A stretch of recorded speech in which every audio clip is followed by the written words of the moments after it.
রাজধানীর খিলগাঁও তালতলা এলাকায় আপন কফি হাউসের সামনে লাঠিপেটার শিকার হওয়া কিশোরী লামিয়া আক্তারকে খুঁজে পেয়েছে পুলিশ। বিষয়টি নিশ্চিত করেছেন রামপুরা থানার ভারপ্রাপ্ত কর্মকর্তা মোহাম্মদ আতাউর রহমান আকন্দ। জানা গেছে, বিভিন্ন গণমাধ্যমে সংবাদ প্রচার করার পর বিষয়টি লামিয়ার আত্মীয়দের নজরে আসে। এরপর লামিয়ার বাবা লামিয়াকে নিয়ে রামপুরা থানায় যান। তরুণীরও বিভিন্ন আত্মীয় স্বজন এই জিনিসটা দেখছে, দেখার পরে তারা খোঁজখবর নিয়েছে, শনাক্ত করছে যে এই ঘটনাটা এই আপন কফি হাউসের মালিক গ্রেপ্তার হয়েছে, বা মালিক বলতে আপন কফি হাউসের লোকজন আর কি, ম্যানেজার আর এই যে কর্মচারী আলামিন এবং শুভ। তারপরে তারা গতকালকে আমাদের ওই মেয়ের ভিক্টিমের বাবা সহ আমাদের থানায় চলে আসে। জানা গেছে, সেই কিশোরীর নাম লামিয়া আক্তার। তার বয়স 14 বছর। তার বাবা জানান, লামিয়া মানসিকভাবে অসুস্থ। তার বাবার নাম মোহাম্মদ মামুন, পেশায় একজন বাস ড্রাইভার। দুই বোনের মধ্যে লামিয়া বড়। সে তার বাবা মা সহ রাজধানীর দক্ষিণ মুগধার ব্যাংক কলোনিতে বসবাস করেন। তার বাবার নাম হলো মামুন, সে হলো বাসের ড্রাইভার। তার বাসা হলো দক্ষিণ মুগধা ব্যাংক কলোনি। তার বয়স 14। তার নাম হলো লামিয়া আক্তার। না, কিছু করে না, পড়াশোনা করে না, এরকম কিছু করে না। থানায় প্রাথমিক জিজ্ঞাসাবাদে পুলিশ জানতে পারেন, মানসিক সমস্যা থাকায় প্রায় সময় সেই তরুণী ওই এলাকার বিভিন্ন রেস্টুরেন্টে খাবার ও টাকা চাইত। সেদিনও আপন কফি হাউসে সে খাবার ও টাকা চেয়েছিল।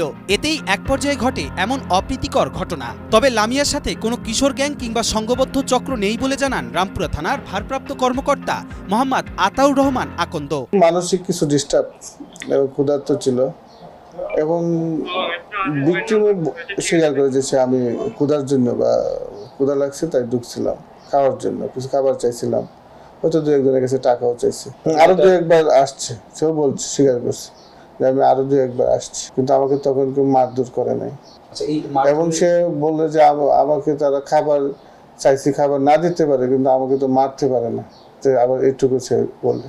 পরবর্তীতে এ বিষয়ে লামিয়ার বাবা বাদী হয়ে একটি মামলা করতে চান। তবে ভুক্তভোগী না থাকায় ফৌজদারি অপরাধ হিসেবে পুলিশ বাদী হয়ে মামলা করায় একই ঘটনায় দুটি মামলা হবে না বলে জানান রামপুরা থানার ভারপ্রাপ্ত কর্মকর্তা মোহাম্মদ আতাউর রহমান আকন্দ।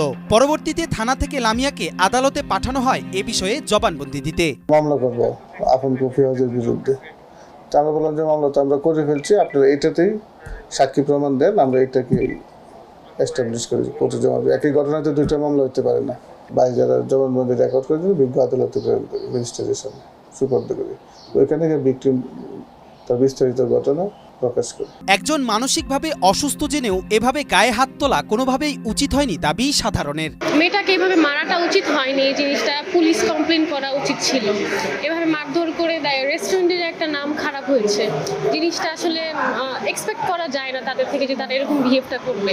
এইখানে আপনার একটা ছেলে দেখলাম যে একটা লাঠি দিয়ে দুটো বাড়ি দিয়েছে, এটাও আসলে ঠিক হয়নি।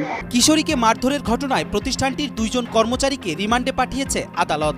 একদিনের রিমান্ড শেষে 16 এপ্রিল আবারও প্রতিষ্ঠানটির ম্যানেজার আলামিন ও কর্মচারী শুভ সূত্রধরকে আদালতে পাঠানো হয়েছে। এদিকে এমন ঘটনায় নিজেরা আইন হাতে তুলে না নিয়ে পুলিশের সহযোগিতা নেয়ার আহ্বান জানায় প্রশাসন। কবির চৌধুরী জয়, মাই টিভি, ঢাকা।